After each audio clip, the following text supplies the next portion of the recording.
In terms of career, I met three types of people in my life. First are the people that are not interested in anything. Second kind of people are like me, who are interested in too many things. And the third type are the people who are interested in only one thing and nothing else. The problem is that as a man you have to narrow down your interests. You have to narrow down your interests when you're doing your career, and that's rather difficult. That's rather difficult.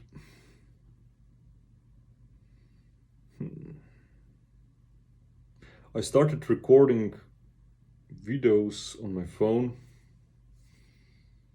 I just like myself too much.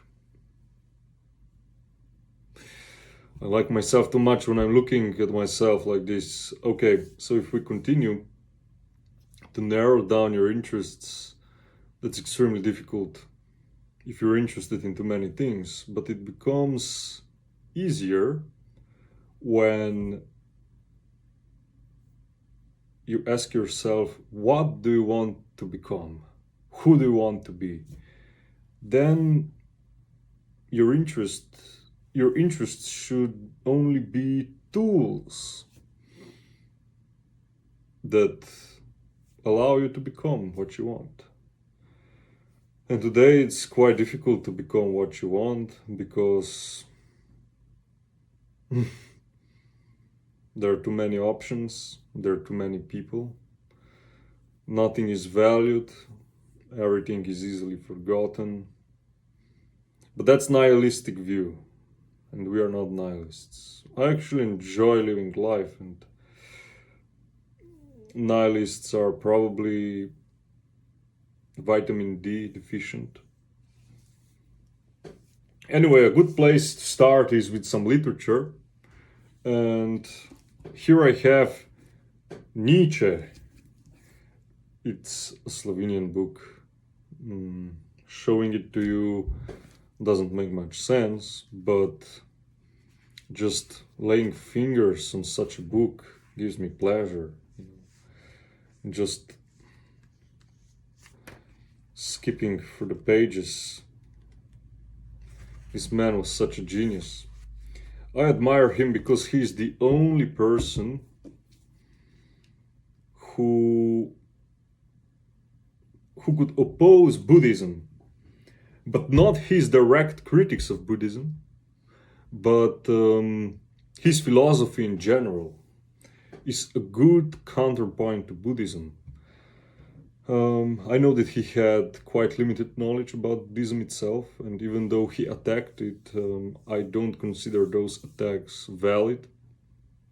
I don't consider those attacks valuable, because, like I said, he did not understand Buddhist philosophy as a whole, but his general ideas are a good opposition against Buddhism. Because how can you know that you chose a Buddhist path out of sincere pursuit for spiritual enlightenment and not out of weakness?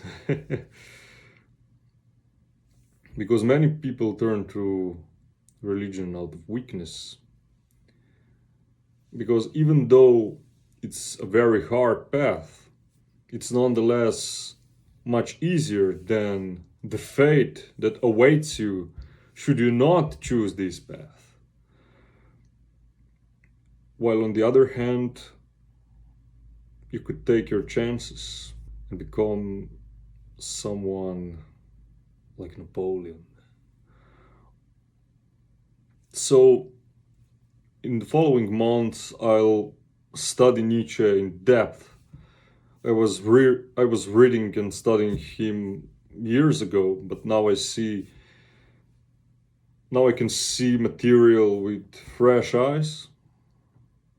And of course, Nietzsche is so difficult to study, not because his words would be so difficult to understand, but because you need to have a lot of experience in your life to resonate with what he's talking about. And some people have so boring lives that they never get appropriate experiences to understand Nietzsche. And I can say that, of course, I'm very young, but there are certain experiences I have. And now I see that after rereading him after many years, it's like reading a new book, because now I can totally understand what he meant. And I'm looking forward to, 10 years from now, to see how Nietzsche will reveal himself to me again and again and again. And that's the beauty of his philosophy. And the way he writes, the way he expresses himself, that's mesmerizing. It's ideal format of thought, and his aphorisms and metaphors and style and humor, nonetheless, that's something that no modern philosopher can come close. So yeah, in the next 3 months, I'll dedicate myself to rereading Nietzsche, studying him more deeply, and make some comments on this. Besides that, I'm also intensely working on finishing my master's. Finally, ideas inside me crystallized, and I hope I can also present that. It will be quite difficult to present it. It's actually impossible to logically explain the thinking process of a designer, but I hope I can show you at least how my ideas developed and why I made certain decisions. I think the final project will be amazing, and I'm lucky to have a good mentor. That's extremely rare today, to have a good mentor. And it's actually, those days are very beautiful. I'm very happy. The winter is over here, and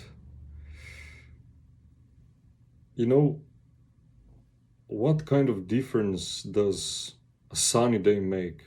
That's amazing. After months of raining, one sunny day. What kind of difference? That's amazing.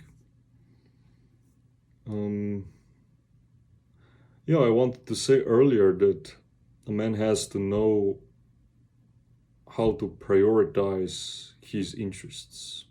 And that's very difficult in case you're that second type of person who has a lot of interests.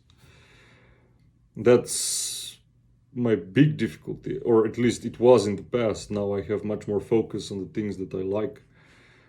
But in general, for a curious soul, there are so many things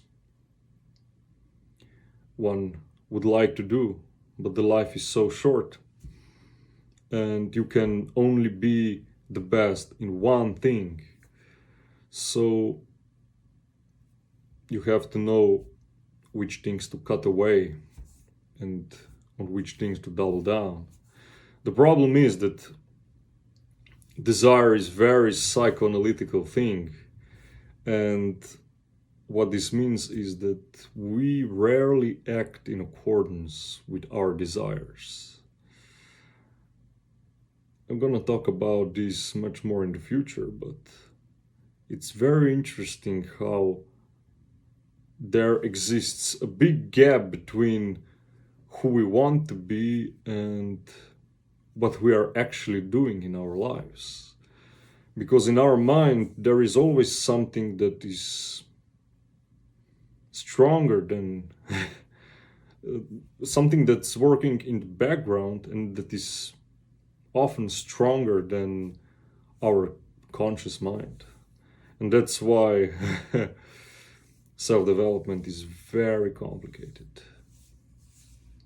So, have a beautiful day or have a beautiful evening, and I hope we can see each other soon.